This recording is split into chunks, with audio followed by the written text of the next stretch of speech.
Please have a seat, बैठिए। आज का जो सेशन है ये अभी तक के मेरे जितने भी सेशंस हुए हैं उससे बिल्कुल डिफरेंट होने वाला है। मेरे को अभी कुछ दिन पहले थॉट आया कि क्या हो अगर मैं एक लाइव प्रॉब्लम सॉल्विंग सेशन करूं और जिसका कि नाम हो प्रॉब्लम सॉल्विंग मैराथन, यानी लंबा सेशन हो जैसे मेरे सेशंस यूजुअली होते हैं 15 से 20 मिनट के। क्या हो अगर 1 घंटे से ऊपर का सेशन है और उसमें नॉन स्टॉप एक के बाद एक रियल प्रॉब्लम्स को हम डिस्कस करें, यानी कि आप में से ही कुछ लोग अपनी लाइफ की रियल जो प्रॉब्लम्स आप फेस कर रहे हैं और कैमरे में शेयर करने में कंफर्टेबल हैं। समझ गए ना? हाँ, ऐसा ना हो कि रिश्ता टूट जाए या कुछ।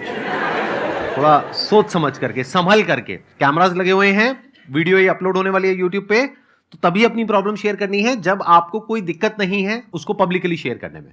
अगर दिक्कत है तो प्लीज मत करिएगा, नहीं तो आपके लिए प्रॉब्लम हो जाएगी। बाकी जो देख रहे होंगे उनको तो बड़ा मजा आएगा, लेकिन आपका काम हो जाएगा। तो आप प्लीज तभी अपनी प्रॉब्लम शेयर करिएगा, यानी तभी अपना हाथ ऊपर करिएगा जब आपके पास में जेन्युइनली एक प्रॉब्लम है जिसको आप एक्सप्लेन करेंगे। पहले मैं अच्छे से समझूंगा उस प्रॉब्लम को, फिर हम लाइव आपकी जो प्रॉब्लम है उसका सोल्यूशन निकालने की कोशिश करेंगे। यानी कि मैं एक पर्सपेक्टिव दूंगा, मैं आपको बताऊंगा नहीं कि क्या करना है क्या नहीं करना है, मैं सिर्फ ये बताऊंगा कि अगर मैं आपकी जगह उस सिचुएशन में हूं तो मैं क्या करूंगा। तो आप चाहे यहां पर बैठे हो चाहे वीडियो में देख रहे हो, इससे आपको बहुत कुछ सीखने को मिलेगा। सिर्फ ये नहीं कि एक पर्टिकुलर प्रॉब्लम को कैसे सॉल्व करते हैं, बल्कि ये कि एक प्रॉब्लम को सॉल्व कैसे करते हैं।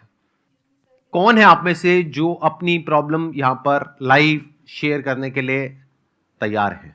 आई हैव अ प्रॉब्लम जिससे शायद सब लोग ही रिलेट करें कि हमारी लाइफ में कुछ ऐसा फेज़ आता है कि जब हम लोग बहुत खुश होते हैं, है ना, जब सारी चीज़ें सही चल रही होती हैं, पर फिर भी कहीं ना कहीं हम उस पल में खुद को काफ़ी अकेला पाते हैं।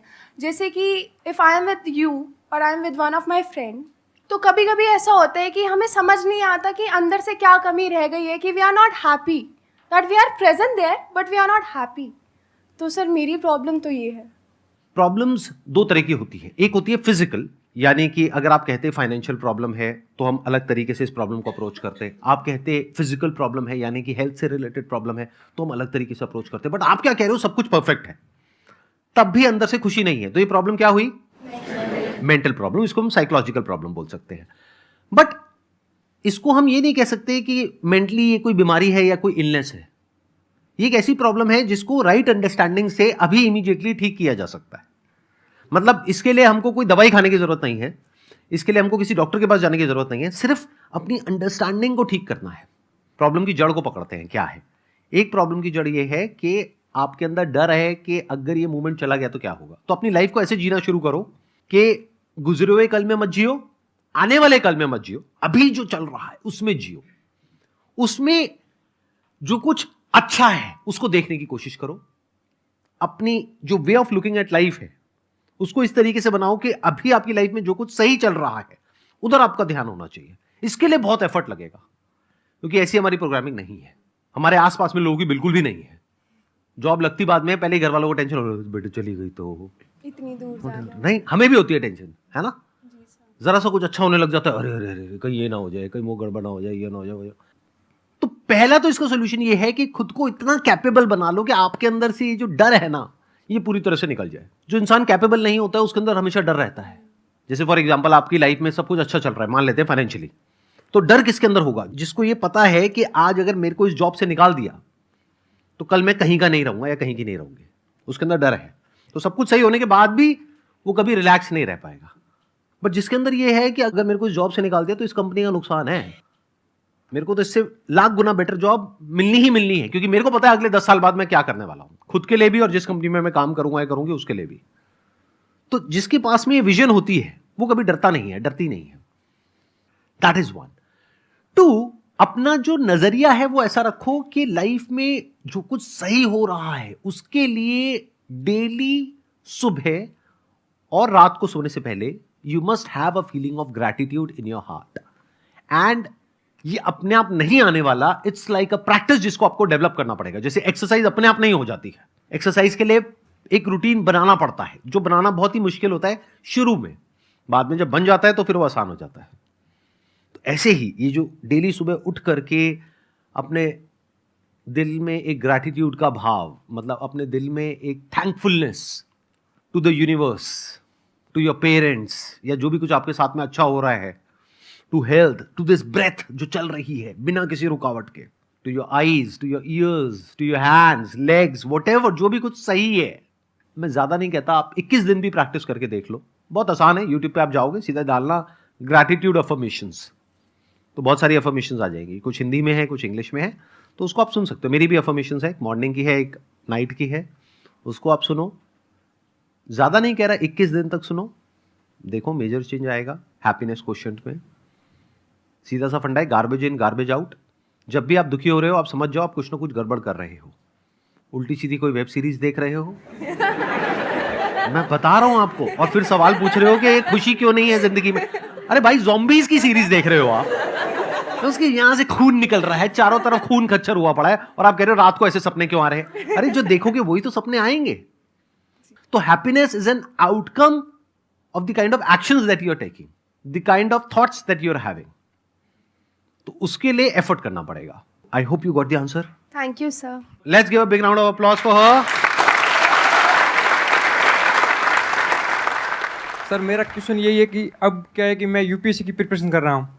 मैं जैसलमेर राजस्थान से हूँ वैसे, लेकिन वहाँ से यहाँ पे आके मैं अब जैसे प्रिपरेशन कर रहा हूँ, तो मेरे को क्या है कि जैसे ही मतलब सोचता हूँ कि साथ आपका जैसे वीडियो देखे या जितनी भी मतलब मोटिवेशन एक बार तो मिल जाता है, लेकिन मतलब 7-8 दिन के बाद में मतलब ऐसा लगने लगता है कि अब बहुत हो गया, अब इसको छोड़ देते हैं। मतलब कई बार तो ऐसा भी लगा कि यार घर भागने का भी मन किया, उसके बाद में फिर भी दोबारा कंसिस्टेंसी बना के फिर वही सोच के फिर दोबारा उसी पे काम करना। तो सर कैसे मतलब मैं, और मेंटली इतना ज़्यादा प्रेशर होता है कि अब सर दोबारा इसको कभी नहीं कर पाएंगे, तो सर कोई सॉल्यूशन। देखो, प्रॉब्लम को आराम से समझते हैं कि अभी आप यूपीएससी का एग्जामिनेशन क्रैक करने की कोशिश कर रहे हो, जहां पे कंपटीशन बहुत ज़्यादा है। जी सर। और आपको ये बात पता है बड़े अच्छे से। आसान है सर, तभी तो।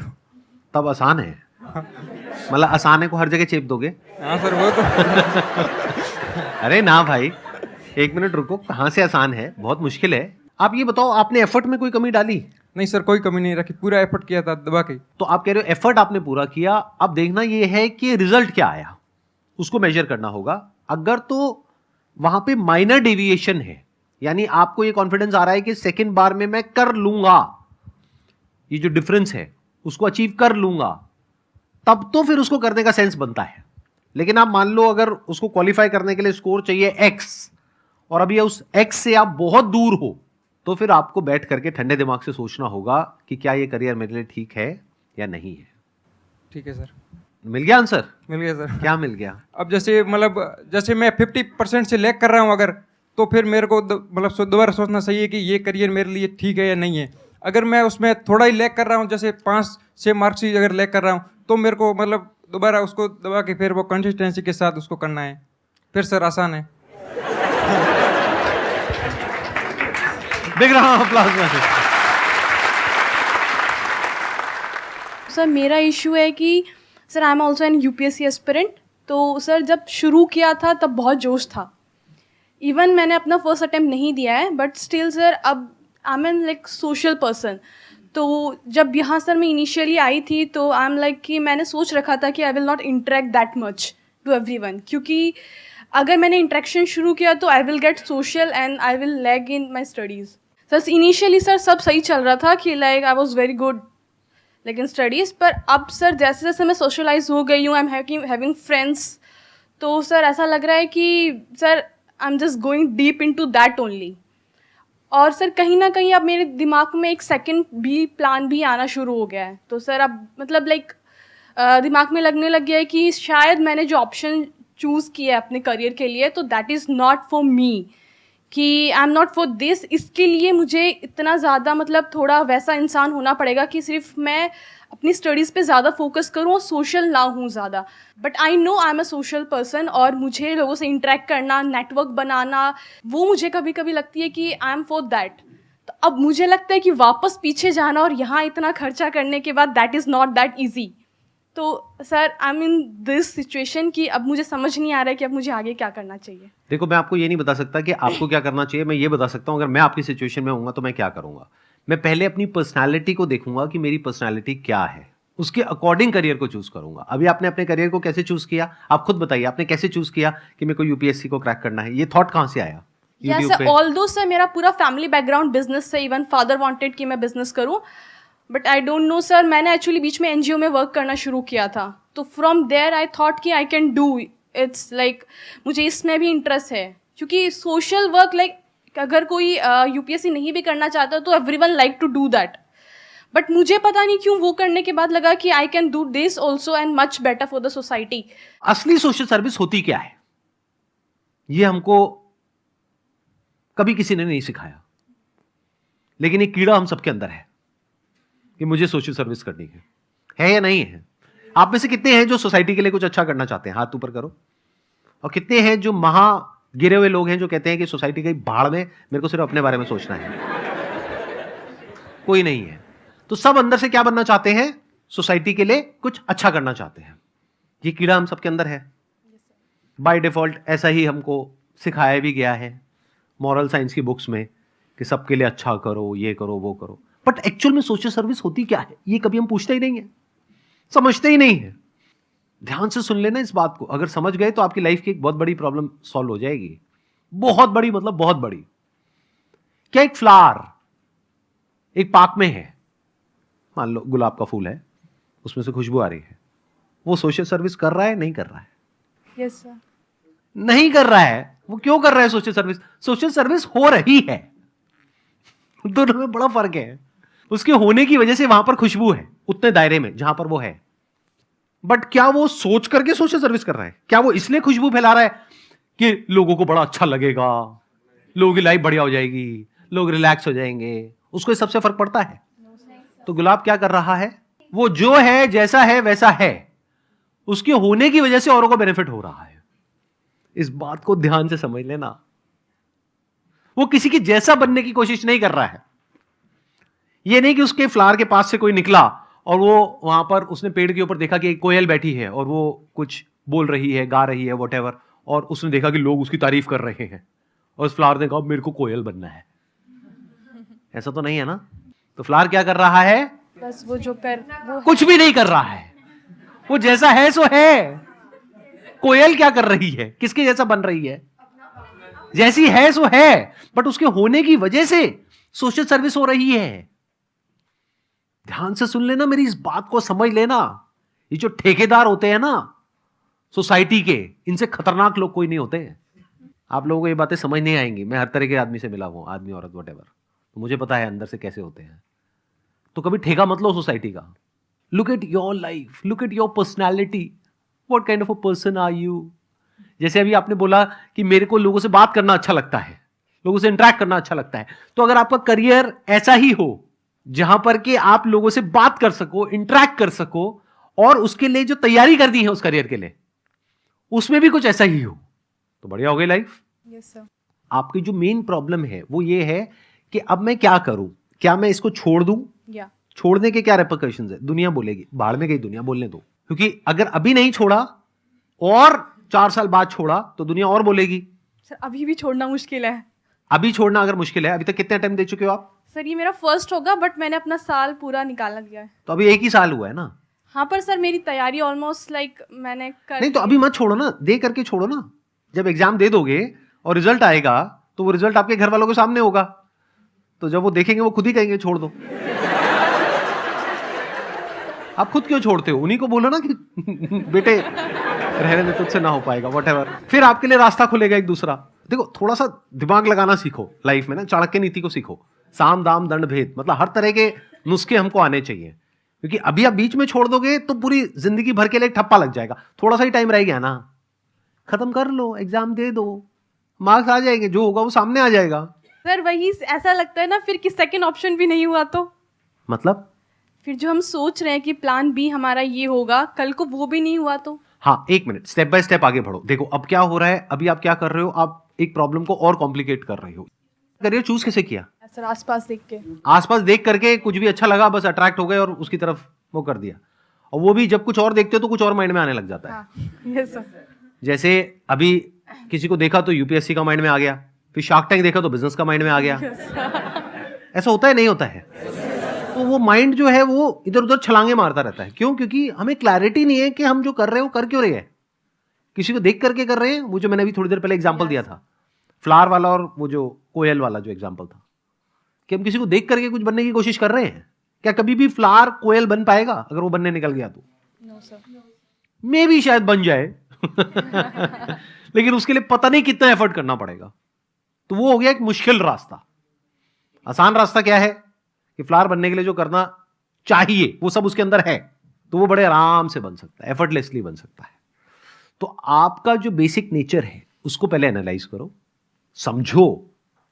अब कैसे समझ आएगा? You always fall back on to that basic nature of yours. It keeps pulling you from within all the time. उससे रिलेटेड देखो क्या क्या करियर्स है, उसको चूज करो। आसान नहीं हो गया? जैसे फॉर एग्जाम्पल कोई इंसान बहुत ही क्रिएटिव है, रोज सुबह वो इंसान उठता है और उसके माइंड में कोई अजीब से आइडियाज आ रहे होते हैं। ऐसे इंसान के लिए क्या यूपीएससी अच्छा ऑप्शन है, बुरा ऑप्शन है, या बहुत बुरा ऑप्शन है? बहुत बुरा। क्योंकि यूपीएससी को क्रैक करने के लिए क्या चाहिए? एक ऐसा माइंड चाहिए जो वन पॉइंटेड हो, रेजर शार्प फोकस चाहिए कुछ सालों तक। ऐसा माइंड नहीं चाहिए जो रोज सुबह कुछ और ही इमेजिनेशन में चला जाए। तो अगर किसी का ऐसा माइंड है, मान लेते हैं, हर एक का अलग अलग माइंड होता है, बॉडी माइंड का स्ट्रक्चर होता है। मान लेते हैं किसी का ऐसा माइंड है जो बहुत ही क्रिएटिव है और वो काम ऐसा कर रहा है जो बिल्कुल ही नॉन क्रिएटिव है, जहां पे क्रिएशन का, आर्ट का, डिजाइन का कोई नामो निशान नहीं है। तो क्या वो कभी भी सक्सेसफुल हो पाएगा? और सोचो अगर वो क्रिएटिविटी से रिलेटेड, आर्ट से रिलेटेड, डिजाइन से रिलेटेड कितनी सारी चीजें हैं, उससे रिलेटेड कुछ करे तो कितना आगे जा सकता है, जा सकती है। बस प्रॉब्लम क्या है, यहां पे हम लोगों का दिमाग बंद है, हमारा और हमारे घर वालों का। हमें क्या लगता है यही बस 2-4 करियर ऑप्शन है, इसके बाहर तो सब मरे पड़े हैं, सब भूखे मर रहे हैं और कहीं बाहर कुछ है ही नहीं। ये बहुत ही बेवकूफों वाली अप्रोच है। This is the height of foolishness. ये एक बंद दिमाग की निशानी है और उसको लगता है कि दुनिया वैसी ही है जैसी कि मुझे लगती है, एक कुएं के मेंढक की तरह। बट जिस इंसान ने पूरी दुनिया को देखा है, एक्चुअल में उसको करियर काउंसलिंग करनी चाहिए, ना कि उसके मां बाप को। मैं इसको और थोड़ा सिंपल करता हूं, अपने स्टैंड पॉइंट से कुछ बताता हूं आपको, एक्सपीरियंस शेयर करता हूं। एक पॉइंट पे मेरी भी एक तरीके से करियर काउंसलिंग हुई। उसको आप करियर काउंसलिंग भी बोल सकते हो, उसको कंसल्टेंसी भी बोल सकते हो, उसको गाइडेंस भी बोल सकते हो। अब वो गाइडेंस मुझे किसने दी? जब मैं अपना बिजनेस शुरू कर रहा था, मैं कुछ बहुत ही गलत डिसीजंस लेने वाला था उस बिजनेस में। मैं सोच रहा था इसको 1 साल बाद करेंगे, 2 साल बाद करेंगे। तब कोई आए और उन्होंने आकर के मुझे बोला कि नहीं, you should ideally launch it now. जितना आप डिले करोगे, आपको मार्केट का रिस्पॉन्स गेज करने में उतना ही टाइम लगेगा, उतना ही आप इन्वेस्ट कर चुके होगे, उतना ही टाइम वेस्ट कर दोगे, पैसा वेस्ट कर दोगे, फिर एंड में फेलियर उतना ही बड़ा हो जाएगा। Then you will not be able to pivot. तो ये उन्होंने मुझे आइडिया दिया, थॉट दिया। किन्होंने? मेरे एक रिलेटिव हैं जो कि यूएस से हैं। उनका जो एक्सपोजर है बिजनेसेस को लेकर के, लाइफ को लेकर के, वो बहुत बड़ा है। तो वही अगर मैंने सजेशन लिया होता किसी अपने ऐसे रिलेटिव से जो मानो जिनका लाइफ को लेकर के एक्सपोजर बहुत ही नैरो है, तो पहले तो उनको समझ ही नहीं आता। उनको समझाने में मुझे 4 महीने लग जाते कि इमेजेस बाजार नाम की चीज क्या होती है, स्टॉक फोटोग्राफी क्या होती है। अरे फोटो तो गूगल में फ्री में मिल जाती है, कोई पैसे क्यों देगा उसके? ये कैसा बिजनेस है? बिजनेस तो हमें समझ आता है, यहां से माल खरीदा वहां बेचा। तो जो ट्रेडिशनल बिजनेसमैन है वो ऐसी बातें करता। अगर किसी ऐसे इंसान के पास में चला जाता जिसने जॉब करी है, वो कहता अरे बिजनेस में तो बड़ा रिस्क है। तो ऐसा इंसान चाहिए जिसने लाइफ को पूरी तरह से देखा हो। There is absolutely no limit to what you can do if you align your career as per your personality. अपनी पर्सनैलिटी के अकॉर्डिंग अगर आप कुछ करते हो तो वो काम एफर्टलेस हो गया, उसको सीखना भी एफर्टलेस हो गया, बाद में उसको करना भी एफर्टलेस हो गया। अगर आपकी पर्सनैलिटी से वो काम अलाइन नहीं है तो पहले तो उसको क्रैक करना ही नेक्स्ट टू इम्पॉसिबल है, क्योंकि बार बार आपकी पर्सनैलिटी आपको एक तरफ खींचेगी और वो काम दूसरी तरफ खींचेगा, उस काम के लिए जो करना पड़ेगा। फिर उसके बाद अगर आपका हो भी गया और उस काम में भी अगर आपकी पर्सनैलिटी से अलाइनमेंट नहीं है तो आप पूरी जिंदगी के लिए फंस गए। आपको कुछ पर्सपेक्टिव मिला? Yes, कुछ sir. थॉट प्रोसेस चेंज हुआ? सर मुझे लगता है कि मुझे अपनी पर्सनैलिटी के अकॉर्डिंग मतलब अपना फ्यूचर डिसाइड करना चाहिए। और अभी जिस सिचुएशन में हूँ तो I should give this next attempt with all my efforts. फिर भी नहीं होता है तो I will go with my personality. और उससे रिलेटेड क्या क्या ऑप्शंस अवेलेबल हैं? सर एक आपकी तरह।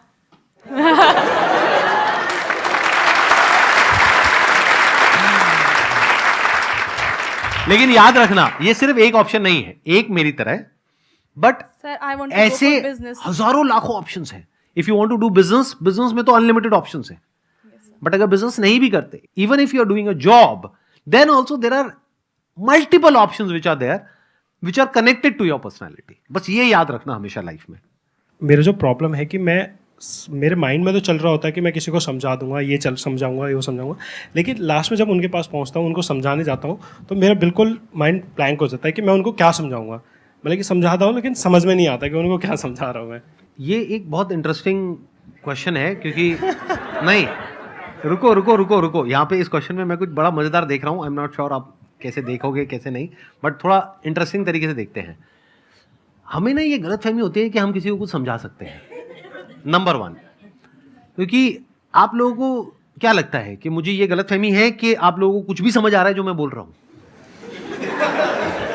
कुछ नहीं समझ आया है, क्योंकि आप उसको समझ रहे हो अपने स्टैंड पॉइंट से, आप उसको रिलेट कर रहे हो जो आपकी लाइफ का एक्सपीरियंस है उससे। मैं किसी और ही स्टैंड पॉइंट से कुछ बोल रहा हूं, आप चाहो भी तो उसको नहीं समझ सकते। तो इस गलतफहमी से बाहर आ जाओ पहले तो, कि कोई भी इंसान कुछ भी समझेगा आपकी बात को, नंबर 1। तो करना क्या है, किसी को कुछ समझाना चाहते हो तो कैसे समझाए? तो उसको समझाने की कोशिश मत करो, पहले उसको समझो कि उसके डिजायर्स क्या हैं, उसके फियर्स क्या हैं, उसकी लाइफ में what is it that person wants, कि उसका थॉट प्रोसेस क्या है। अगर वो आप समझ जाते हो, देन एक पॉसिबिलिटी होती है कि अब आप उससे बात कर सकते हो, अब एक कम्युनिकेशन हो सकती है। नहीं तो कम्युनिकेशन ही पॉसिबल नहीं है। फॉर एग्जाम्पल, सेल्स में बोलते हैं एक फीचर्स होते हैं, एक बेनिफिट्स होते हैं। जो घटिया सेल्समैन होते हैं, यानी जो आते हैं और नॉन स्टॉप आपको तंग करके चले जाते हैं, जिनके मुंह पे जा करके आप अपने घर का दरवाजा ऐसे मारते हो जोर से और आप कहते हो भाग जाए यहाँ से, दोबारा मत आइए, उनमें और ऐसी सेल्समैन में जिनको आप घर के अंदर बुला लेते हो, क्या फर्क होता है लुक्स के अलावा? कि उनसे पता चलता है कि एक तो पहली बात तो जो सेल्स पिच मतलब वो चेप देते हैं बिल्कुल, वो कि आप ये चीज़ खरीद लो, वो चीज़ खरीद लो, और नॉर्मल हाँ। जो है बिल्कुल पर्टिकुलर तरीके से समझाते हैं कि आप ऐसी चीज़ें खरीदो, हाँ। उससे आपको ये बेनिफिट्स मिलेंगे, तो Right. नॉर्मल चीज़ है। मैं आपको और बताता हूं, ये भी आपने 2 लेवल बताए हैं सेल्समैन के, एक तीसरा लेवल भी होता है। वो आपको कुछ भी नहीं समझाते, वो आपसे पूछते हैं और वो समझ जाते हैं कि आपकी प्रॉब्लम क्या है, Yes. और वो बोलते हैं कि इस प्रोडक्ट से ही ये प्रॉब्लम सॉल्व हो सकती है, बस खत्म। अगर उस प्रॉब्लम के बारे में 1000 चीजें हैं जो बताई जा सकती हैं, वो 1000 नहीं बताते हैं, वो 10 भी नहीं बताते हैं, वो एक ही बताते हैं।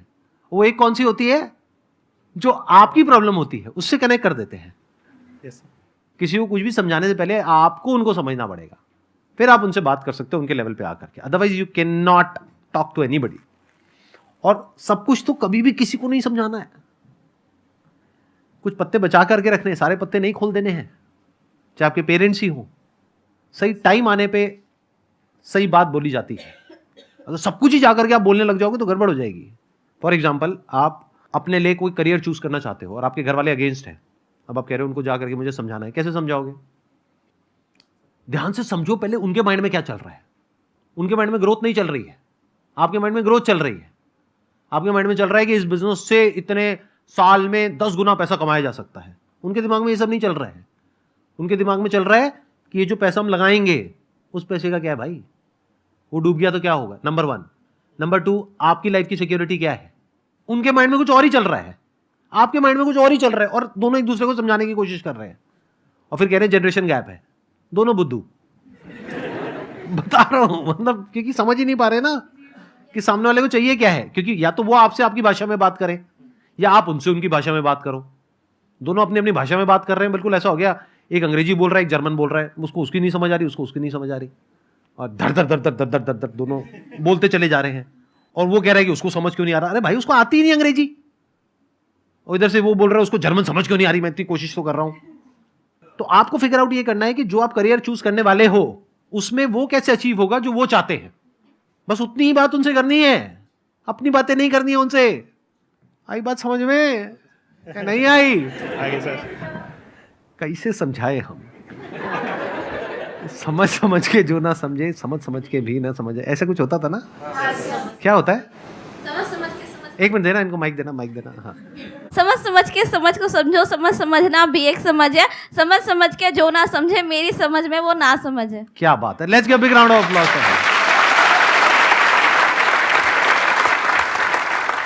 समझ आ गया इन्होंने क्या कहा है? कुछ समझने को है ही नहीं, क्या समझ आ गया? आपको क्लियर जवाब मिला, आपकी प्रॉब्लम को सॉल्यूशन मिला? सर यही है कि पहले जो सारी चीज़ें हैं खुद से पहले सारी चीज़ें समझ लो, तब जाके किसी को जाकर नॉर्मल चीज़ें समझानी है कि वो जितना रिलेट करता है कि उतना ही उसको समझाना है। हाँ, जो वो चाहता है बस वही बातें करनी है उससे, यस सर, फालतू की बातें नहीं करनी है। Yes sir. जैसे अब अगर मान लो कि मैं किसी बच्चे से बात कर रहा हूँ, बच्चा मतलब जैसे मान लो 14-15 साल का है, 16 साल का है, अब उस टाइम पे मैं उससे बातें करने लग जाऊँ बिजनेस की, एंटरप्रेन्योरशिप की, इसकी उसकी, तो मुझे पता है उसको कुछ समझ ही नहीं आना है। उसके दिमाग में तो हार्मोनल लोचा चल रहा है, ब्रेन में अलग ही केमिकल से निकल रहे हैं। वो बेचारा सामने बैठ करके हूँ भी करता रहेगा, लेकिन अंदर कुछ और ही चल रहा है। जैसे फॉर एग्जांपल यहाँ पर ऑडियंस मान लो 20-25 साल की नहीं है, 14-15 साल की है, तो मुझे पता है वो बच्चे को अगर मैं इधर उधर की बातें करूंगा कुछ समझ ही नहीं आएगा, उसको तो ध्यान अपनी साथ वाली की तरफ है। तो उससे वैसी ही कोई बात करनी पड़ेगी, तब उसकी अटेंशन ग्रैब हो पाएगी, तब हमारे बीच में कम्युनिकेशन हो पाएगी, नहीं तो हो ही नहीं सकती। Good morning, sir. Yeah, good morning. I'm Neha from Dehradun. So currently I'm a student, but maybe I would be stepping into the job sector in a few months. So my problem is that while I'm studying, like my marks and the academic records are quite good as per the expectations of my parents, but somewhere I feel that I'm not able to give my 100% towards it. I don't know why, but still I have that guilt feeling that I could do much better, but still I think that it's lagging somewhere. So how should I make myself to work at the highest potential of mine? But what do you mean by that? क्योंकि अभी आपने कहा कि आप पढ़ाई में अच्छे हो, यानी कि अभी तक जो भी आपके घर वाले आपसे एक्सपेक्ट करते हैं, वो क्या एक्सपेक्ट करते हैं कि जो भी आप पढ़ाई कर रहे हो वहां पर आप अच्छा स्कोर कर रहे हो, Yes. अच्छे तरीके से आप आगे बढ़ रहे हो, एंड यू आर सेइंग कि आप बहुत अच्छे से कर रहे हो, राइट? मतलब उनके एक्सपेक्टेशंस मीट कर रहे हो। नाउ द प्रॉब्लम इज आपकी खुद की एक्सपेक्टेशंस मीट नहीं हो रही है।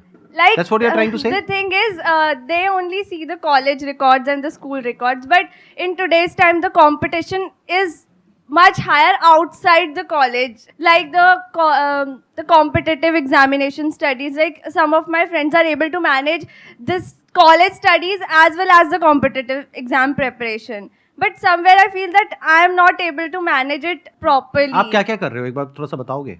अभी I am currently in MSc final semester. Okay, so ये ख़त्म होने ही वाला है बस कुछ महीने बाद. तो अभी I got placed in one of the companies from my college itself. But since I would be trying for the government job as well. So I would be trying for UPSC, but अभी तक मैंने शुरू नहीं किया because I wanted to first make a backup plan because UPSC I think is uncertain. एक minute मेरे को यहाँ पे क्वेश्चन पूछ लेने दो आप लोगों से। आप में से कौन है जो UPSC की तैयारी नहीं कर रहा है? हैं ऐसे भी लोग इस दुनिया में, इस ग्रह पे ऐसे भी लोग हैं? अच्छा, क्योंकि एक भाई साहब यहाँ से आए, एक बहन जी वहाँ से आई, एक बहन जी यहाँ से आई। बहन जी चलेगा, मतलब मैं बोल रहा हूँ थोड़ा नहीं, जो भी मतलब क्या बोलूँ, दीदी नहीं, नाम बेटर है आई थिंक। हाँ, नाम is a good idea. Neha नाम है आपका, राइट? तो द प्रॉब्लम इज कि आप ये कह रहे हो कि अब मैं ये कर रही हूँ प्लस साथ में मेरे को UPSC की भी तैयारी करनी है। Like the thing is, it's not only about UPSC. Like जैसे कॉलेज के कुछ काम होते हैं that I do. But मुझे लगता है कि मुझे उसके साथ कुछ और चीज़ें भी करनी है जिसके लिए मैं टाइम नहीं निकाल पाती हूँ. Like staying in Delhi alone requires a lot of work because I cook myself. So वो भी, और फिर हाउस होल्ड कोर्स. तो मतलब मुझे ऐसा लगता है कि मैं थोड़ा सा ना उन चीज़ों को थोड़ा ज़्यादा टाइम दे देती हूँ जो कि मैं अपने स्टडीज़ में और डिवोट कर सकती हूँ, पर वो थोड़ा मैनेज मुझे लगता है कहीं लैग हो रहा है. और उसी वजह से जो एक्चुअल पोटेंशियल है जिससे मैं स्टडी कर सकती हूँ वो थोड़ा सा कहीं छूट रहा है. आप जो भी कॉम्पिटिटिव एग्जाम्स की तैयारी करने वाले हो, दैट कुड बी UPSC और एनी अदर एग्जाम, तो उसके लिए पढ़ाई तो करनी पड़ेगी. हाँ. तो अगर मैं अपने आप को रेट करूं कि मुझे अगर वो तैयारी करनी पड़े तो मैं रेट करूंगा अपने आप को 100 में से 4-5 नंबर या मैक्सिमम 10 नंबर तक, क्योंकि मैं खुद को जानता हूं बड़े अच्छे से. तो आप अपने आप को कहाँ रेट करते हो? I am a kind of person कि मुझे कोई 24 घंटे भी बिठा के बोले तू बस पढ़ ले, बाकी सब हम कर लेंगे. I can do that very easily. 24 घंटे? हाँ. ज्यादा नहीं हो गया थोड़ा? नहीं, actually I have done it like a lot of times. अच्छा, मतलब कहने का एक तरीका है. I enjoy studying. नहीं, मैं आपकी भावनाओं की कदर करता हूँ, समझ गया आप क्या कहना चाह रहे हो. 24 घंटे मतलब कहने के लिए है, बट द पॉइंट इज कि मतलब आप दिन में 10-12 घंटे भी पढ़ सकते हैं. मतलब मैं बोर नहीं होंगी पढ़ाई से, ये है. अच्छा, तो आप मतलब बहुत ही पढ़ाई में बहुत आगे की स्टेज पर हो, यानी कि मतलब मे बी 100 में से अगर आपको नंबर दिए जाए अपने आप को खुद को रेट करना हो तो मे बी 95, 98, क्योंकि मेरे को नहीं लगता है यहाँ पे किसी में इतना दम भी होगा कि वो इतनी बड़ी बात बोल पाए। है कोई माइका लाल जिसमें इतना दम हो कि वो 24 घंटे नॉन स्टॉप पढ़ सके? कोई नहीं है। आधा घंटा सर, वो भी आधा घंटे में सर 30 बार और थॉट्स आते हैं सर, माइंड को फोकस कैसे करें सर? एनी हाउ, तो ये बोलने का दम बहुत कम लोगों में होता है। तो मे बी 100 में से आप हो 98, 99, मे बी 100, क्योंकि इससे ऊपर और क्या होगा? ज्यादा बोल रहे हैं। मैंने ज्यादा बोला, आपने ज्यादा बोला है। शुरुआत किसने करी थी ज्यादा बोलने की? एक मिनट, आराम से प्रॉब्लम को समझते हैं। प्रॉब्लम यह है कि आप उतना नहीं कर रहे हो जितना आप कर सकते हो। पीछे से आपका फाइनेंशियल बैकग्राउंड कैसा है, यानी कि फाइनेंशियली क्या आपके पेरेंट्स आपको अच्छे से सपोर्ट कर रहे हैं? हाँ, they never like pressurize me on anything. Like जो मैं करती हूँ दे ऑलवेज सपोर्ट मी। जो मैंने पढ़ाई का भी जो चूज किया, उन्होंने कहा जो करना है करो। तो अब आपको फिगर आउट करना होगा कि ऐसा क्या है जो आपका जो बेसिक नेचर है उससे अलाइंड होता है। अब देखो, प्रॉब्लम एक ही है बट सॉल्यूशन दो अलग अलग है। अब जो लोग बहुत ही लीनियर तरीके से सोचते हैं वो कहेंगे प्रॉब्लम अभी जो इन्होंने पूछी थी वो भी ऑलमोस्ट ऐसी ही थी कि भाई करना चाहिए छोड़ना चाहिए। तो मैंने इनको क्या कहा, अगर मैं आपके स्टैंड पॉइंट से होऊंगा तो मैं तो छोड़ दूंगा।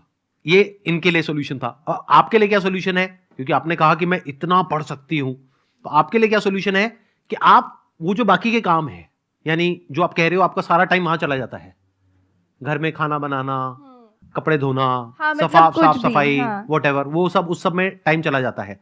प्लस आप क्या करने वाले हो कि अभी आपकी प्लेसमेंट हो गई है, जैसे ही आपकी जॉब शुरू होगी तो आपका सारा टाइम वहां चला जाएगा।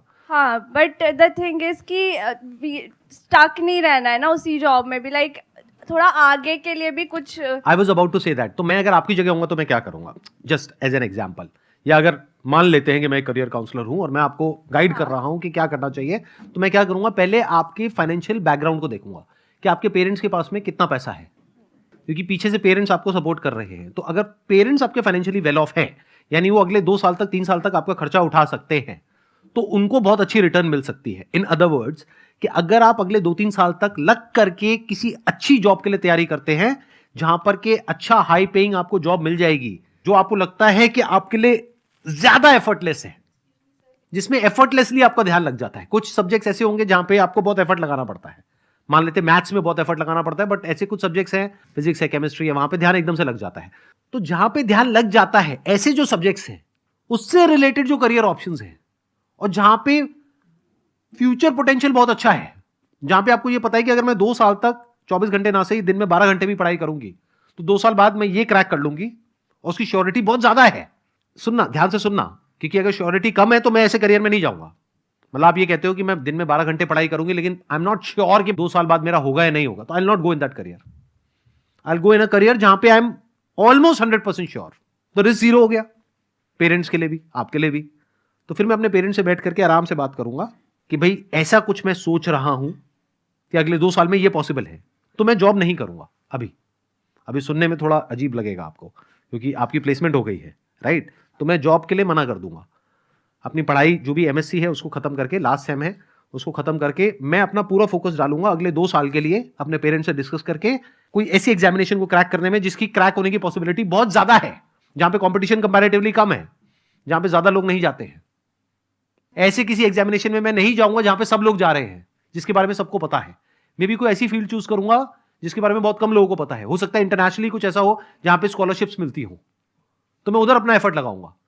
जहां पे मेरे को एक बड़ी स्कॉलरशिप मिल जाए, या कुछ बड़ा होने की पॉसिबिलिटी बहुत ज्यादा हो, जहां पे बहुत कम लोग जाते हैं, क्योंकि वो सोचते ही नहीं है इतना बड़ा। तो मैं कहीं ऐसी किसी जगह पे जाऊंगा जहां पे मुझे ग्रांट मिल जाए, स्कॉलरशिप मिल जाए, और थोड़ा सा पेरेंट्स से सपोर्ट मिल जाए, और फिर मैं वहां पे से एक क्वालिफिकेशन को ले करके, डिग्री को या डिप्लोमा को ले करके, then I will start doing something big.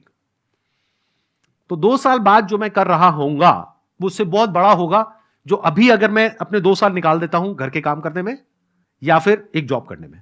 क्योंकि अभी अगर आपको प्लेसमेंट लगी भी है तो मान लेते हैं कि एक्स अमाउंट आपको मिल रहा है, बट अगर 2 साल बाद आप एक क्वालिफिकेशन ले लेते हो, जो आपके लिए लेना मुश्किल नहीं है, क्योंकि 100 में से अगर रेटिंग देखी जाए आपकी इन टर्म्स ऑफ जो भी उसको तैयारी करने के लिए वो चाहिए, आपको जो स्किल्स चाहिए, जो बेसिक नेचर चाहिए, वो आपके पास में है।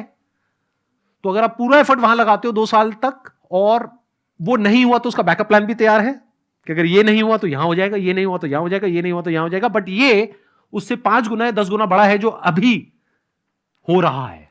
तो मैं जो अभी छोटा कुछ है मेरी लाइफ में उसको सेक्रीफाइस कर दूंगा कुछ बड़ा अचीव करने के लिए। देखना, ध्यान से समझना। जैसे फॉर एग्जाम्पल, हम सबके पास में एक चीज है जो लिमिटेड है, बल्कि 2 चीजें हैं, एक टाइम और एक पैसा। ये 2 चीजें हम सबके पास में लिमिटेड है। चाहे दुनिया का सबसे अमीर आदमी भी हो, उसके पास भी लिमिटेड है, वो पूरी दुनिया तो नहीं खरीद सकता ना। और दुनिया के सबसे अमीर आदमी से सबसे नीचे आने में क्या देर लगती है? कुछ ही दिन लगते हैं। हंस क्यों रहे हो? समझ आ गया क्या?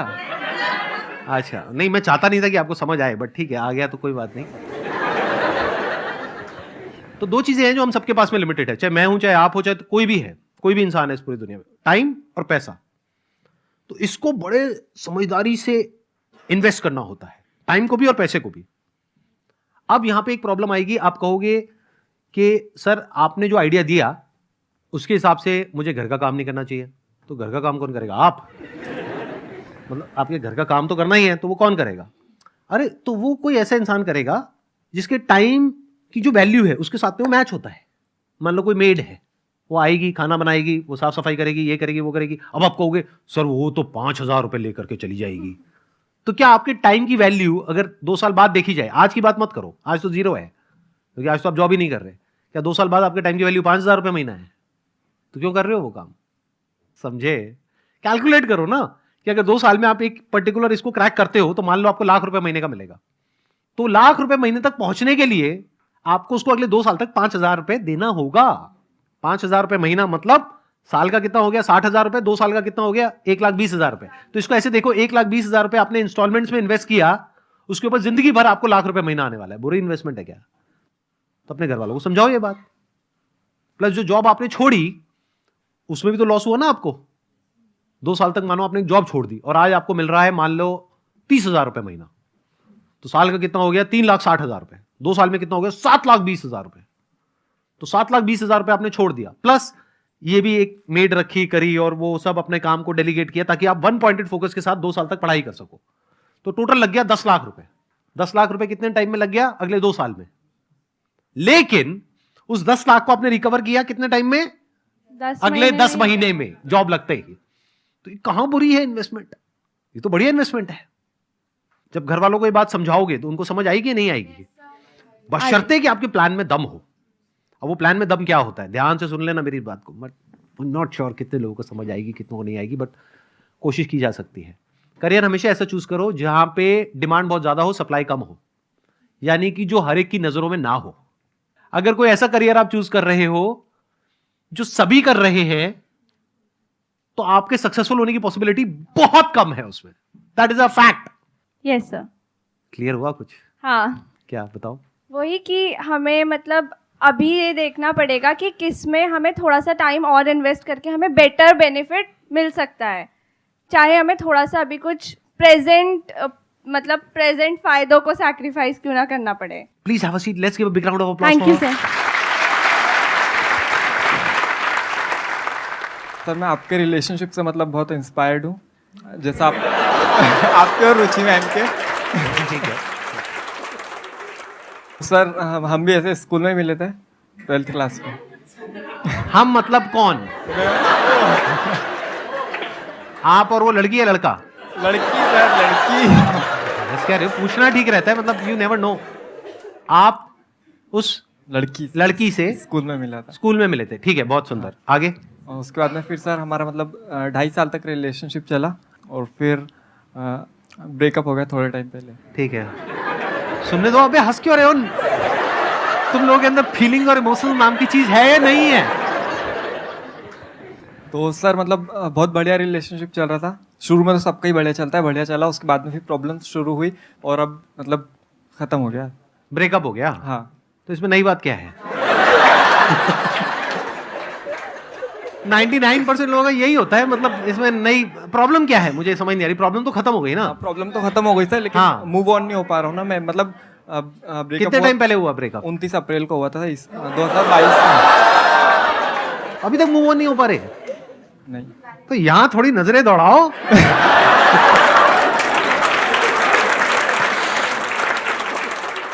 यहाँ पर भी कुछ ऐसी होंगी जिनके ब्रेकअप हुए होंगे और बेचारी मूव ऑन नहीं कर पा रही होंगी। आप उनकी हेल्प करो, आपकी हेल्प करेंगी। मूव ऑन करने में? हाँ सर, मैंने यही सोचा था, लेकिन फिर बात ये ना, उसके लिए पैसे चाहिए। पैसे क्यों चाहिए? हाँ चलो ठीक है सर, पैसे भी नहीं चाहिए, लेकिन हाँ ठीक है, शक्ल भी चाहिए भाई। भाई एक minute, on a serious note आप बताओ मुझे प्रॉब्लम है क्या? मैं मतलब समझ नहीं पा रहा अभी भी। सर जैसे 29 अब मतलब उस टाइम उसके बाद में हमारी बात नहीं हुई थी 4-4.5 महीने तक की। हाँ हाँ। और फिर जैसे मतलब रिलेशनशिप में होता है ना कि मतलब कुछ स्पेशल दिन होता है, जैसे कुछ अपन सेलिब्रेट करते हैं, तो उस टाइम पे फिर मतलब ऐसे बात हुई थी हमारी थोड़ी, फिर ऐसे चला, और फिर मतलब नॉर्मल बात करते थे फ्रेंड जैसे। तो फिर सर ठीक है, वो सब भी खत्म हो गया, लेकिन मतलब वो झूठ बहुत बोलती थी मेरे से। इसके बाद तो पक्का ब्रेकअप हो जाएगा, हमेशा हमेशा के लिए। ये पार्ट रखिए, एडिट कर दें। रख लो सर, रख लें? हाँ ठीक है। और भी सर बहुत सारी चीजें जो मैं मतलब शेयर नहीं कर सकता। नहीं मत करना, मत करना। हाँ मैं समझ रहा हूँ आप कहाँ जा रहे हो, किस डायरेक्शन में जा रहे हो, इतना मत शेयर करो भाई, आपके बच्चे भी देखने वाले हैं इस वीडियो को। मैं वैसे इंस्टाग्राम वगैरह कुछ नहीं चलाता हूँ, लेकिन जो दोस्त ने वो लोग मतलब दिखा देता कि भाई देख, तो फिर मतलब वो देख के मूव ऑन नहीं हो पाता है। और ये वैसे आप लोग हंस रहे हो, लेकिन ये प्रॉब्लम बहुत कॉमन है, क्योंकि प्रॉब्लम ये नहीं है, देखो ध्यान से समझो प्रॉब्लम है क्या। प्रॉब्लम ये नहीं है कि आपका ब्रेकअप हो गया है, प्रॉब्लम ये है कि अगर मानो उसकी किसी और के साथ फोटो डल जाती है तो वहां पे असली प्रॉब्लम होती है। सही कह रहा हूँ गलत कह रहा हूँ? 100% सही है। 100% सही है सर, आपने दुखती हुई नस दबा दी सर। सर हर चीज है ना, मतलब हर चीज है मतलब उसी की मतलब याद भूल आती नहीं है। पा रहा हूँ सर, मतलब हर चीज मतलब उसी की, मतलब कुछ भी ले दे के भाई मतलब दिमाग वहीं रहता है सर 24 घंटे। आई थिंक जो प्रॉब्लम की जड़ है वो ये है कि अभी आपके पास में कंस्ट्रक्टिव और कुछ नहीं है करने के लिए, कि आपकी पूरी एनर्जीज कहीं एक जगह पे लगाने के लिए नहीं है, जिस वजह से आपकी एनर्जीज वहां पे जा रही है। क्या मैं ठीक कह रहा हूँ गलत कह रहा हूँ? अभी आप क्या कर रहे हैं? यूट्यूब चैनल में वो भी करता हूँ, और मेरी जॉब मतलब जॉब भी कर रहा हूँ अभी मैं। आप जॉब कर रहे हो और साथ साथ में अपना यूट्यूब चैनल भी चला रहे हो।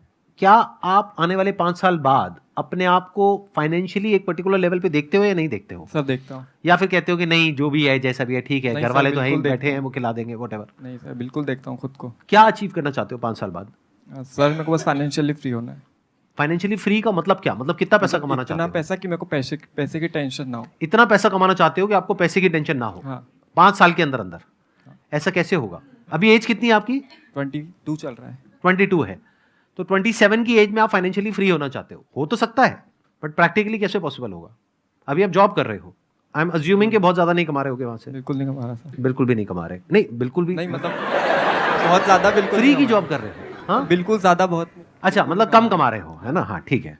कोई पढ़ाई लिखाई अभी और कुछ नहीं कर रहे? नहीं सर, मेरे को करना भी नहीं है, मैंने खुद ही डिसीजन लिया था कि मेरे को ठीक पढ़ाई है, नहीं करनी। पढ़ाई भी नहीं करनी, तो अब फिर 5 साल में आप फाइनेंशियली फ्री कैसे होगे? फाइनेंशियली फ्री होने की दिक्कत नहीं सर, वो तो बहुत सारे तरीके हैं, आपके वीडियो देखता हूँ मैं। और वीडियोस की बात नहीं है सर, वीडियोस की बात नहीं है, मतलब मेरी जो वीडियोस आपने देखी है वो वीडियोस मैंने बनाई है अपने पर्सपेक्टिव से, यानी जो मेरी लाइफ का एक्सपीरियंस कहता है उसके बेस पे। और मेरी एज आपकी एज से बहुत ज़्यादा है, ऑलमोस्ट डबल है, तो मैंने लाइफ को बहुत सारे अलग अलग एंगल से देखा है, तब जा करके मैं कुछ बोलता हूँ। तो आप ये मत समझो कि अगर मैंने बोल दिया कि पैसे कमाने के बहुत सारे तरीके हैं तो मतलब हलवा है कि आप जाओगे और जा करके कोई भी काम करोगे और वहां से एकदम पैसे की बारिश होने लग जाएगी, ऐसा नहीं होता है। यस सर, उसमें बहुत सारे फेलियर्स भी आते हैं, ये भी Yes, बोला sir. ना मैंने अपने सेशंस में। Yes sir. तो फेलियर की गुंजाइश कहाँ है आपके पास में? क्या पीछे फाइनेंशियली बहुत पैसा है आपके पेरेंट्स के पास में? नहीं सर। नहीं है, तो फिर क्या करोगे? फैमिली को सस्टेन करने के लिए पहले जॉब करनी पड़ेगी, यस सर। जॉब आप छोड़ नहीं सकते। और अब आप कह रहे हो कि मैं और कुछ करके वहां से पैसा कमा लूंगा, वो तो बहुत आसान है। अरे नहीं है आसान। चाहते आप क्या हो? 5-10 साल में फाइनेंशियली फ्री होना चाहते हो। Yes sir. पॉसिबिलिटी क्या है कि अभी जिस ट्रैक पे चल रहे हो, यानी 1 साल पहले जो हुआ था उसको याद कर रहे हो, वो माइंड में चलता रहता है, इधर से जॉब चलती रहती है, उधर से पीछे फाइनेंशियल बैकग्राउंड भी कोई तगड़ा नहीं है, एजुकेशनल क्वालिफिकेशन भी तगड़ी नहीं है, तो पॉसिबिलिटी क्या है कि जो भी आप सोच रहे हो 10 साल क्या वो 20 साल में भी अचीव होना ऑलमोस्ट नेक्स्ट टू इम्पॉसिबल है। लेकिन मेरी वीडियोस देख करके इल्यूजन क्या क्रिएट हो गई? अरे वो तो बहुत सारे तरीके हैं, हो जाएगा। कैसे हो जाएगा? एक तरीका बताओ मुझे, क्या प्लान है? Give me one good idea जिसके बेस पे आप उसको एग्जीक्यूट करोगे, और मैं उसी आइडिया में अभी फ्लॉ निकाल दूंगा। मैं कहूंगा यहां से आपको 10 लाख रुपए आने वाले नहीं है, 10 लाख रुपए डूबने वाले हैं। अब बताओ क्या करोगे? सर ऐसा कोई आइडिया तो नहीं है, मतलब आइडियाज़ तो बहुत सारे हैं। जैसे कि मैंने जब मेरी 12th कंप्लीट हो गई थी 2020 में, तो उस टाइम पर मैंने मतलब खुद डिसीजन लिया था कि नहीं इसके आगे मेरे को नहीं पढ़ना है। तो वो मैंने ऐसे ही नहीं लिया था, मतलब बहुत कुछ देख के लिया था कि मतलब जो कुछ भी काम कर रहे हैं वो लोग भी बहुत पैसा कमा रहे हैं दिन का आराम से। जैसे कोई दरवाज़ा भी लगाना है तो वो सिर्फ 1 घंटा काम करते हैं और 500 रुपये लेते हैं एक दरवाजे का, और अगर वैसे 10 दरवाजे भी जाकर लगाएंगे तो उनका दिन का मतलब आराम से बहुत पैसा हो जाता है। तो मैंने ऐसे बहुत सारे काम देखे थे ऐसे छोटे छोटे, और मेरे को पता था कि हाँ ये बहुत कुछ हो सकता है ऐसे ही। और वो लोग जो कर रहे हैं वो लोग सिर्फ ये करते हैं, वो लोग सारा काम खुद ही करने का सोचते हैं। तो लेकिन अगर मैं कुछ भी मैं कर लूँगा आराम से, कोई दिक्कत नहीं। 1 महीना भी नहीं लगता ये सीखने में जो वो काम करते हैं। हाँ, और मैं उनसे मतलब जो टीवी भी लगाने आते हैं घर में और बहुत सारी चीज़ें हैं, वो टाइम नहीं लगता सीखने में और वहाँ पे पैसा अच्छा है। लेकिन वो लोग सोचते हैं कि नहीं मैं ही कर लूँगा सारे, और वो लोग सारे वही कर रहे हैं, मैंने बहुत देखा है। तो वो लोग सब मैं ही करता हूँ। लेकिन अगर ऐसा कुछ मैं कर दूँ कि हाँ मैं करूँ पहले और फिर साथ में अपनी टीम बढ़ाते चले जाऊँ, तो ऐसे बहुत कुछ बड़ा किया जा सकता है हर चीज़ में, बहुत सारी फील्ड्स में। अब देखो, अब मैं बता देता हूँ आपके साथ में प्रॉब्लम क्या हो रही है एग्जैक्टली। आपके साथ में नहीं हो रही, आई एम श्योर मेरी जो वीडियोस देख रहे हैं बहुत सारे लोगों के साथ में प्रॉब्लम हो रही होगी। देखो हुआ क्या है कि मैं एक बात कर रहा हूँ एक पर्टिकुलर लेवल से, और वो जो लेवल है वो मैंने अचीव किया है based upon a lot of hard work, lot of smart work, lot of understanding, lot of knowledge, lot of information, बहुत सारी गलतियां करके, बहुत सारे लॉसेज उठा करके, तब जाकर के मेरी वो अंडरस्टैंडिंग डेवलप हुई है। आपने वो सब सुन लिया और सुन करके आपके माइंड में क्या आ गया, हाँ इसमें क्या बड़ी बात है, एक दरवाजा लगाना है, 1 महीने में मैं सीख जाऊंगा, उसके बाद में मैं दरवाजा लगाऊंगा, उसके बाद में मैं आगे 10 बंदे रख दूंगा, वो दरवाजे लगाएंगे, और उसके बाद में ये हो जाएगा वो हो जाएगा। ये सब हवा में है। प्रैक्टिकली जब आप जाओगे ना और जाकर के दरवाजा लगाने की बात करोगे किसी से, वो आपको अपने घर के अंदर घुसने क्यों देगा? तो अगर ग्राउंड लेवल पे आप देखोगे रियलिटी कुछ और है, बट आपके माइंड में क्या हो गया है, आपको ये लग रहा है कि ये सब कुछ करना तो बहुत आसान है, तो ये तो मैं कभी भी कर लूंगा। एक्चुअल में कुछ नहीं किया है। तो अब क्या करना है, देखो इस प्रॉब्लम का सॉल्यूशन, जो प्रॉब्लम है एक्चुअल में मैं जो समझ पा रहा हूं ना आपकी, वो नहीं है कि ब्रेकअप हो गया और ये भूलना कैसे है। क्या करोगे भूल के? अगर याद आती भी रहे तो क्या फर्क पड़ता है? कुछ ऐसी जगह पे ध्यान लगाओ ना कि टाइम ही ना हो ऐसा फालतू का कुछ भी सोचने के लिए। अब चैलेंज क्या है कि आपके माइंड में तो ये बन गया है कि ये बिजनेस करना, पैसा कमाना, ये कोई बड़ी बात नहीं है, चाहे मेरे पास में कुछ हो चाहे नहीं हो। ऐसा रियलिटी में नहीं होता है। नंबर 1 तब होता है या उन लोगों के लिए होता है जो इतना एफर्ट करे उस चीज को सीखने में, और सिर्फ उस चीज को नहीं, उससे रिलेटेड जो भी कुछ है उस सबको सीखने में, जिसकी कोई हद नहीं है, तब जाके काम होता है। अगर आप ही के एग्जांपल की मैं बात करूं, यहां पे गेट लगाना है तो गेट तो वो लगाएगा ना जो हमारा इंटीरियर वाला है, या जो बंदा ठेकेदार है, या जो आर्किटेक्ट है। आप तो इसमें से कुछ भी नहीं हो, तो आप क्या हो? आपसे गेट कोई क्यों लगवाएगा? और अगर आप एक कारपेंटर हो तो आपकी दिहाड़ी है एक दिन की 10,000 रुपए नहीं मिलेंगे आपको दिहाड़ी के, 500 रुपए, 700 रुपए, 1000 रुपए। और जब शुरू करोगे तो शुरू के 2, 4, 5 साल तक तो आप किसी को असिस्ट करोगे। 1 महीने में क्या सीखोगे? 1 महीने में तो थ्योरेटिकली सीखोगे, प्रैक्टिकली सीखने में, हाथ साफ होने में 2, 3 साल, 4 साल लग जाएंगे। अभी माइंड में क्या हो गया आपके, ये तो ऐसे हो जाएगा, ऐसे हो जाएगा, ऐसे हो जाएगा, वो लोग ऐसे करते हैं, ये वो। थ्योरेटिकली मेरी सारी बातें समझ आ गई, प्रैक्टिकली कुछ भी समझ नहीं आया। थ्योरेटिकली समझ आ गई स्विमिंग क्या होती है, प्रैक्टिकली स्विमिंग नहीं आती है, पानी में कभी उतरे नहीं है। तो जब पानी में उतरोगे तब समझ आएगा खेल चल क्या रहा है। कि एक जो कारपेंटर जिसके पास में एक्चुअल में काम होता है, उसके पास में 2, 4, 5 असिस्टेंट्स होते हैं। उन असिस्टेंट्स को दिन के कुछ पैसे मिलते हैं, डिपेंडिंग अपॉन द एरिया और लोकेशन जहां पर आप रह रहे हो, उस हिसाब से रेट होता है।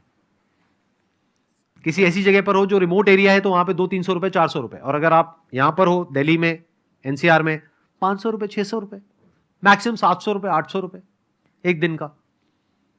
वो भी 12-12 घंटे काम करना पड़ता है कई बार। Yes sir. तो महीने का कितना हुआ? 20,000 रुपए। सर वो तो सिर्फ मैंने एक एग्जांपल दिया था।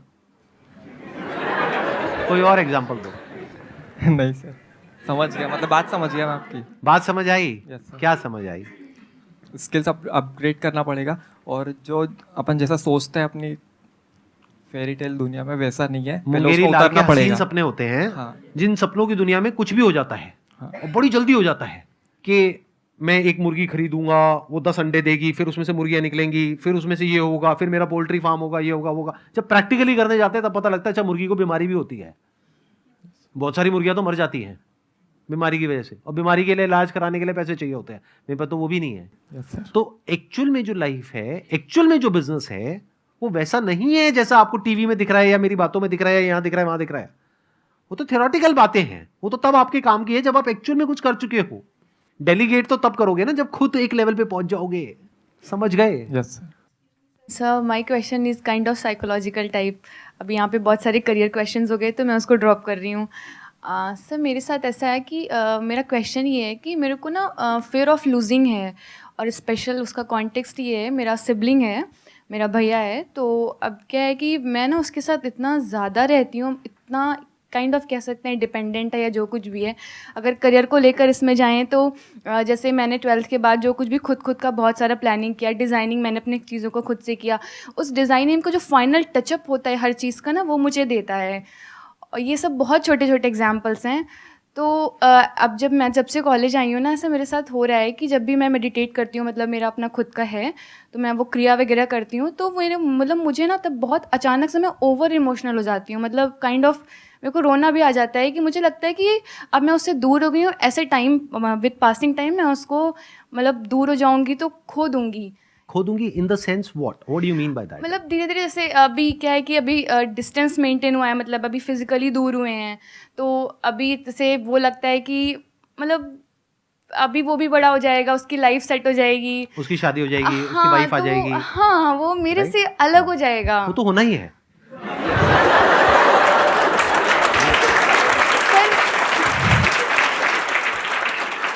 साफ कहना सुखी रहना, मतलब वो तो होना ही है, क्योंकि देखो उसकी अपनी लाइफ एक अलग ट्रैक पे सर निकलेगी। वो होना है, वो मैं एक्सेप्ट करती हूँ, राइट। बट ये चीज़ मतलब क्यों ऐसे साइकोलॉजिकली मेरे साथ ये हो रहा है कि मुझे बिल्कुल जब भी मैं हल्का सा भी सोचती हूँ कि वो मेरे से दूर हो जाएगा और उसकी प्रायोरिटी कुछ और भी हो जाएगी, जो कि नेचुरल होनी भी होना ही है, चाहिए, हाँ। वो मुझे एक्सेप्ट है, बट वो चीज़ उन चीज़ को मैं साइकोलॉजिकली एक्सेप्ट नहीं कर पा रही हूँ। मतलब मैं जब भी वो इमेजिनेशन मेरे में आती कि 4 ईयर्स बाद, आफ्टर 5 ईयर्स मैं कैसे अपने आप को देख रही हूँ, वो कैसे अपने आप को अपनी लाइफ में ग्रो करेगा, मैं कैसे आगे जाऊँगी, तो वो उस चीज़ से मैं सेपरेट आउट नहीं कर पा रही हूँ खुद को।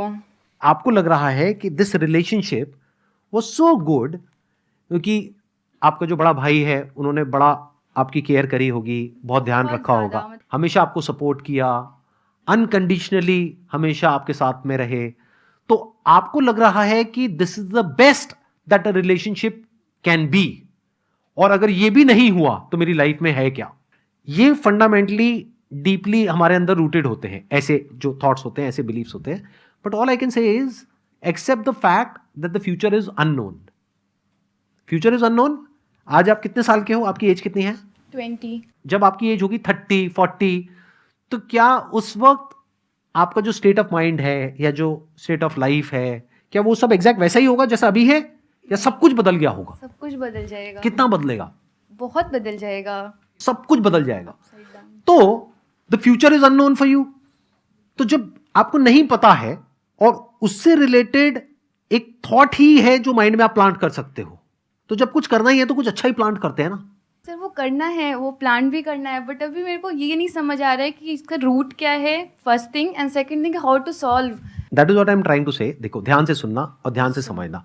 आपकी जो प्रॉब्लम की जड़ है वो क्या है कि आपका जो पास्ट है उसमें जो रिलेशनशिप रही है आपकी, आपके भाई के साथ में या पेरेंट्स के साथ में, जो भी रिलेशनशिप रही है वो बहुत अच्छी रही है, तो उसको खोने का डर आपके अंदर पैदा हो रहा है। क्यों? उसकी जड़ क्या है? क्योंकि आपको ये लग रहा है बेस्ड अपॉन योर प्रेजेंट कि मेरा जो फ्यूचर है उसमें जब ये रिलेशनशिप भी नहीं रहेगी तो फ्यूचर में मैं कहीं बिल्कुल ही अकेली ना हो जाऊं। That sense of loneliness, that sense of isolation, that sense of nothingness is there related to the future. तो that's what I am trying to से।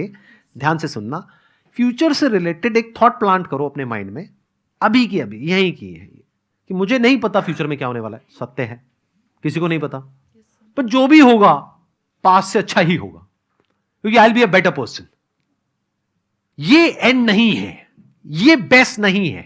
ये मुझे अभी तक लग रहा है कि ये मेरा बेस्ट फेज था लाइफ का, but this is not the best phase. My life is going to be much better than this. अभी बहुत सारी ऐसी रिलेशनशिप्स है जो मुझे एक्सप्लोर करनी है फ्यूचर में। My future is going to be 100 times better than my past. I will become a better version of myself in the future. This is a better way to live. Past को आप पकड़ करके बैठे रहोगे तो future में कैसे जाओगे फियरलेसली? वो पास्ट आपको बार बार रोकेगा फ्यूचर में जाने से, क्योंकि फ्यूचर में जब आप जाओगे किसी भी रिलेशनशिप में तो बार बार आप कंपेयर करोगे, प्लस उस वक्त वो भी आपके साथ नहीं होंगे, राइट? उनकी अपनी एक अलग रिलेशनशिप होगी, अलग प्रायोरिटीज होंगी, तो एक तरफ से वो भी नहीं है, दूसरी तरफ से कोई और आया, उसके ऊपर बेचारे के ऊपर प्रेशर आ गया to live up to that level, तो वो भी बेचारा मारा गया, वो भी फंस जाएगा या फंस जाएगी, वॉट एवर जो भी इंसान आएगा आपकी लाइफ में, उसके लिए भी प्रॉब्लम। जो पास्ट में वो थे उनके लिए भी प्रॉब्लम, क्योंकि अब वो क्या करें, अब वो बैलेंस नहीं कर पाएंगे। एक तरफ से उनकी अपनी एक अलग प्रायोरिटी होगी, एक तरफ से आप होगे, तो अब वो क्या करेंगे, तो उनके लिए भी कॉम्प्लिकेशन। तो इसका जो सोल्यूशन है वो यही है जो मैं आपको बता रहा हूं। बोलो कि मुझे नहीं पता कल क्या होगा, 10 साल बाद क्या होगा मुझे नहीं पता, but I know it for sure that at 30 years of age my life मतलब it includes everything, financial aspect भी आ गया, रिलेशनशिप्स भी आ गया, फैमिली भी आ गई, ये भी आ गया, वो भी आ गया, it's going to be much better than what it is now, then what it was in the past. उससे बेटर होगा, कैसे होगा मुझे नहीं पता, but it's going to be better. This is a better way to live. और अपने आप को ऐसे बोलो कि वो इससे अलग होगा। अब आप क्या कर रहे हो, रियलिटी के बेस पे बातें बोल रहे हो अपने आप को, नहीं तो क्या आप एक्सपेक्ट करोगे, आपको खुद भी नहीं पता लगेगा, ये बहुत तेजी से होगा। आप ये एक्सपेक्ट करोगे जैसे कोई नया पर्सन आपकी लाइफ में आने वाला होगा, तो आप उससे एक्सपेक्ट करोगे, बार बार कंपेयर करोगे उसी केयर से, उसी लव से, उसी अफेक्शन से जो आपको मिला अनकंडीशनली, फिर उसके ऊपर भी प्रेशर क्रिएट होगा और आप बार बार कहोगे कि ये तो दुनिया है ही बेकार। तो अब हो क्या रहा है, एक तरफ से वो भी छूट गए, दूसरी तरफ से कोई नई रिलेशनशिप बनने के लिए स्कोप ही नहीं बाकी रहा। तो इट्स ऑलवेज बेटर यू से कि वो पास था, दैट वाज गुड, ठीक है, उसको याद करो अच्छे से, खुशी खुशी, हाँ बढ़िया था। बहुत लोगों का पास्ट अच्छा नहीं होता है, तो आपका अच्छा गया, बहुत बड़ी बात है। बहुत लोगों के भाई बहन भी अच्छे नहीं होते हैं, राइट। यहां पर कुछ लोग होंगे जो कहेंगे कि मेरा भाई मेरी बहन ही मेरी सबसे बड़ी प्रॉब्लम है, मेरे माँ बाप 24 घंटे उसी से मेरे को कंपेयर करते रहते हैं, है कि नहीं, कि तू निकम्मा है, on the basis of what, कि तेरी बहन ये पता नहीं क्या है। आपको एक अच्छी रिलेशनशिप मिली पास में, दैट इज गुड, बट इसका मतलब ये तो नहीं है ना फ्यूचर में उससे बेटर कुछ नहीं हो सकता है। That is not the peak of a relationship, that is not the peak of love, of affection, of care. उससे बेटर भी तो हो सकता है ना, तो उसके लिए स्कोप छोड़ो ना। स्कोप कब छोड़ पाओगे, जब बोलोगे जो था पास में वो था। प्रेजेंट में मान लो अगर अभी अच्छा नहीं भी है, तो my future is definitely going to be better. कैसे होगा I don't know, let me figure it out. Future create होता है जो आप थॉट्स अभी अपने माइंड में प्लांट करते हो उसके बेस पे। दोज आर लाइक सीड्स जो आप प्लांट कर रहे हो फ्यूचर से रिलेटेड। आप बोलोगे जिंदगी झंड है फिर भी घमंड है, तो लाइफ वैसी ही बनती चली जाएगी। आप बहुत सारे लोगों से मिलो, जाकर पूछो हाँ भाई क्या हाल चाल है, कट रही है, क्या कट रही है भाई तेरी। ऐसे लोगों की लाइफ से आप क्या एक्सपेक्ट करते हो, 10 साल बाद उनकी लाइफ कैसी होगी, बढ़िया हो जाएगी एकदम से, कट ही जाएगी पूरी तरह से। हमेशा अपने फ्यूचर को अपने हाथ में रखो, even if it's not in your hand in reality. अब ये कॉन्ट्रडिक्शन आएगा यहां पे बहुत बड़ा। आप कहोगे यार दोनों बातें कैसे हो सकती हैं, हो सकती है। एक सत्य क्या है कि फ्यूचर हमारे हाथ में नहीं है, बिल्कुल, कल नहीं पता क्या होने वाला, कल मर जाए तो। दूसरा है कि हो सकता है कल ना भी मरे, मर जाओ तो प्रॉब्लम नहीं है, खेल खत्म। बट अगर नहीं मरे 10 साल तक तो, 20 साल तक तो, 50 साल तक तो, उसको प्लानिंग बोलते हैं, रिटायरमेंट प्लानिंग, फ्यूचर प्लानिंग। समझ गए ना। आप कहते हो अरे कल मर ही जाना है तो क्या फर्क पड़ता है, सारा उड़ा दो पैसे खर्च दो, तू खा पी मस्त रहे, ये वो व्हाटएवर। तो ऐसे लोग जब नहीं मरते हैं तो प्रॉब्लम क्रिएट हो जाती है उनके खुद के लिए भी और उनके घर वालों के लिए भी। अब फ्यूचर में एक तरफ से तो कुछ भी हमारे हाथ में नहीं है, एक तरफ से सब कुछ आपके हाथ में है। दो पॉसिबिलिटी हो गई, एक कि 10 साल बाद, 20 साल बाद, आपकी बात नहीं करता मैं अपनी बात करता हूं, 10 साल बाद, 20 साल बाद मैं जिंदा रहूंगा या नहीं रहूंगा। हो सकता है रहूं, हो सकता है ना रहूं, दोनों पॉसिबिलिटी हो गई ना। तो एक एंगल से देखा जाए, अगर मैं जिंदा नहीं रहूंगा तो वो मेरे हाथ में नहीं है, लेकिन अगर जिंदा रहा तो किसके हाथ में है? तो 100% मेरे हाथ में है।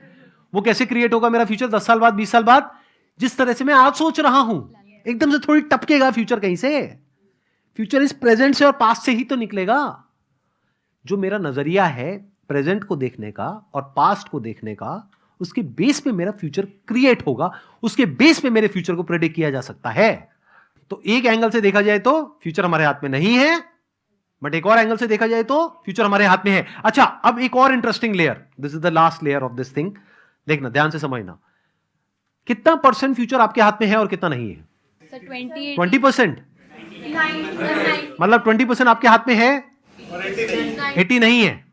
मेरी अगर आप कैलकुलेशंस देखोगे और समझने की कोशिश करोगे तो 99.99% आपके हाथ में है और 0.01% आपके हाथ में नहीं है। क्योंकि अगर ऐसा नहीं होता तो दुनिया की सारी इंश्योरेंस कंपनीज बंद हो जाती।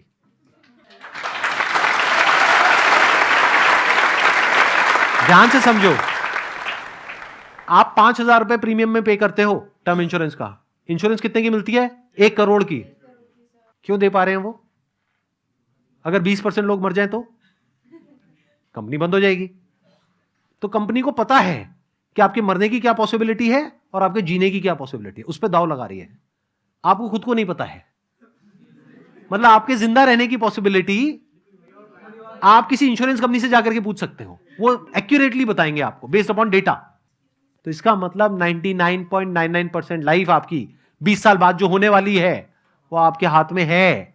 सिर्फ 0.01% पॉसिबिलिटी को हटा दो तो। Wish you all the best. Thank you so much for coming ji.